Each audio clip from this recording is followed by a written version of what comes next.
Winters हो या monsoon, dandruff एक परमानेंट प्रॉब्लम है। नाउ डैंड्रफ क्या होता है?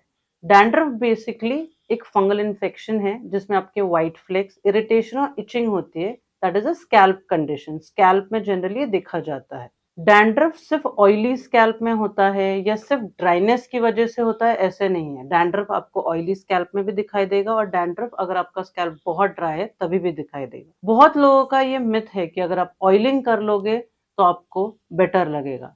ऑयलिंग से डैंड्रफ ज्यादा बढ़ जाता है। तो अगर आप बहुत स्ट्रेसफुल इवेंट में हो, अगर आप हेलमेट पहन रहे हो जो क्लीन नहीं करते हो, तो भी आपका डैंड्रफ बढ़ सकता है। एंड ऑयलिंग डेफिनेटली आपके डैंड्रफ को बढ़ा देता है।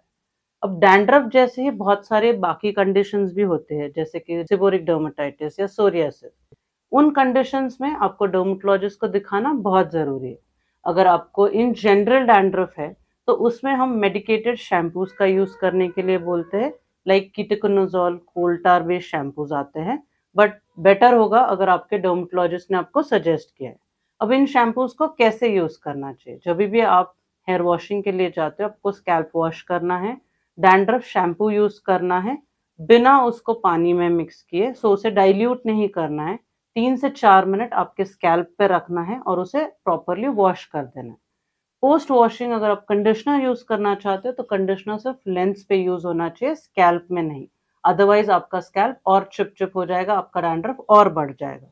सो आपको हार्श प्रोडक्ट का यूज नहीं करना है, बार बार आपको स्टाइलिंग प्रोडक्ट यूज नहीं करने हैं। तो धीरे धीरे आपका जो डैंड्रफ है वो धीरे धीरे कम हो जाएगा। हफ्ते में 2 बार, ट्वाइस वीकली जिसे हम बोलते हो, आपको ये शैम्पू यूज करना है। तो धीरे धीरे आपका डैंड्रफ कम हो जाएगा। बट अगर सीजनल वेरिएशंस हो रहा है, अगर विंटर्स आ रहे हैं या सडनली मानसून आ रहे हैं, तो आपका डैंड्रफ वापस आ सकता है। दैट डजंट मीन कि आपको ये प्रॉब्लम है। Dandruff is a very common thing जो बहुत लोगों में दिखाई देता है, बट इसका सोल्यूशन होता है और वो पूरी तरह से कंट्रोल हो सकता है। Thank you.